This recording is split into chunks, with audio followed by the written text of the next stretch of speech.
Student, তোমরা যেটা ক্যালকাটা ইউনিভার্সিটির আন্ডারে প্রথম সেমিস্টারের ছাত্রছাত্রী আছো এবং তোমাদের রাষ্ট্রবিজ্ঞান সাবজেক্টে অনার্স আছে, তোমাদের জন্য আজকে ক্লাসটা খুবই গুরুত্বপূর্ণ। আজকে ক্লাসে তোমাদের ডিএসসিসি 1 পেপারের 100% কমনযোগ্য সাজেশান নিয়ে আলোচনা করব। তোমাদের প্রথম সেমিস্টারে দুটো অনার্সের পেপার পড়তে হবে। একটি হচ্ছে ডিএসসিসি 1, যেটা 75 নম্বরের পরীক্ষা, যেই সাজেশানটা আজকে আমি আলোচনা করব, এবং আরেকটি পেপার তোমাদের থাকে এসিসি 2। এই এসিসি 2 পেপারের সাজেশান আমি কিছুদিনের মধ্যেই আলোচনা করব।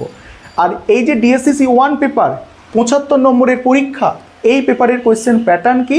প্যাটার্নটা হচ্ছে এটা, অর্থাৎ 20 নম্বরের প্রশ্ন দুটো অ্যান্সার করতে হবে, 10 নম্বরের প্রশ্ন দুটো অ্যান্সার করতে হবে এবং 5 নম্বরের প্রশ্ন 3টে অ্যান্সার করতে হবে। তোমাদের সম্পূর্ণ সিলেবাসটা দুটো মডিউলে ভাগ করা আছে। তোমরা সাজেশানটা দেখো, আমি তোমাদের মডিউলে ভাগ করেই সাজেশানটা আলোচনা করছি, এবং তোমরা যারা ইংলিশ ভার্সনের স্টুডেন্ট আছো তোমরাও আজকে ক্লাসটা দেখো, কারণ সাজেশানটা তোমরা ইংলিশেও পেয়ে যাবে। আমি স্ক্রিন রেকর্ডের মাধ্যমে সাজেশানটা আলোচনা করছি, দেখো। আরেকটা বিষয় এখানে বলার আছে, তোমাদের জন্য অনলাইন কোচিং ক্লাস চলছে। তোমরা যদি কেউ পেড ব্যাচে অ্যাডমিশন নিতে ইচ্ছুক থাকো, তাহলে স্ক্রিনে যে নম্বর দেখতে পাচ্ছ এই নম্বরে যোগাযোগ করে আমাদের পেড ব্যাচে অ্যাডমিশন নিতে পারো। চলো তোমরা সাজেশানটা দেখো এবং পড়াশোনা কিন্তু তোমরা শুরু করে। এবারে তোমরা সম্পূর্ণ সাজেশানটা দেখে নাও। তোমাদের ডিএসসিসি 1 যে পেপারটা, এই পেপারটা তোমাদের আগেই বলেছি 75 মার্কসের পরীক্ষা। সেখানে তোমাদের দুটো মডিউলে সিলেবাস ভাগ করা। প্রথম মডিউল থেকে 10 নম্বর এবং 20 নম্বরের জন্য যে প্রশ্নগুলো তোমরা তৈরি করবে, দেখো। প্রথম প্রশ্ন, রাষ্ট্রের উদারবাদী ধারণা বিশ্লেষণ করো। মোস্ট ইম্পর্টেন্ট প্রশ্ন। সাম্য ও স্বাধীনতার মধ্যে সম্পর্ক, মোস্ট ইম্পর্টেন্ট। সার্বভৌমত্বর একটি বিবর্তনশীল ধারণা, বিবৃতিটি ব্যাখ্যা করো, মোস্ট ইম্পর্টেন্ট। একটি রাজনৈতিক ধারণারূপে আইনের তাৎপর্য ব্যাখ্যা করো। এই প্রথম 4টে প্রশ্ন সব থেকে গুরুত্বপূর্ণ। এই সাজেশানের প্রথম 4টে প্রশ্ন, অর্থাৎ মডিউল 1-এ যে প্রশ্নগুলো আছে তার মধ্যে প্রথম 4টে মোস্ট ইম্পর্টেন্ট। তারপর দেখো, সার্বভৌমিকতার একত্ববাদী তত্ত্ব আলোচনা করো। রাষ্ট্র সম্পর্কিত আদর্শবাদী তত্ত্বটি সমালোচনা সহ লেখো। আইন কাকে বলে, আইনের উৎস। রাষ্ট্রের ধারণাটির বিবর্তনের ওপর টিকা। মুক্তি এবং সাম্যের মধ্যে স্বাধীনতা। মুক্তি এবং সাম্যের মধ্যে কি? স্বাধীনতা। অর্থাৎ এখানে দেখো, এখানে একটা প্রশ্ন ছিল সাম্য ও স্বাধীনতা, সেই প্রশ্নটাই এখানে ঘুরিয়ে এখানে মুক্তি মানে স্বাধীনতা মানেই তো মুক্তি, সেখানে লিখে দেওয়া হয়েছে। অর্থাৎ এই প্রশ্ন না করলেও চলবে, কারণ করতে হবে না, কারণ ওই প্রশ্ন আর এই প্রশ্ন সেম প্রশ্ন। পরের প্রশ্ন, সার্বভৌমিকতার বহুত্ববাদী তত্ত্ব। নেক্সট আছে, ব্যক্তি স্বাধীনতা বলতে কী বোঝো, ব্যক্তি স্বাধীনতার রক্ষা কবচগুলি কী কী। ক্ষমতা কাকে বলে, ক্ষমতার উৎসগুলি লেখো। কর্তৃত্ব ও ক্ষমতার মধ্যে সম্পর্ক লেখো। এটাও ভালো প্রশ্ন। আইন ও সমতার মধ্যে, অর্থাৎ আইন ও সাম্যের মধ্যে সম্পর্ক, আইন ও স্বাধীনতার মধ্যে সম্পর্ক, আইন, স্বাধীনতা ও সাম্যের মধ্যে অন্তঃসম্পর্ক। এবারে মডিউল টু দেখো। মডিউল 2-এ প্রথম প্রশ্ন আছে, জন রলস কীভাবে বন্টনাত্মক ন্যায় বিচারে সমস্যা ও সমাধান বোঝানোর প্রচেষ্টা করেন তা ব্যাখ্যা করো। অর্থাৎ রলসের ন্যায় তত্ত্বটা এখানে লিখতে হবে। নাগরিকতার উদারবাদী তত্ত্বটি আলোচনা করো।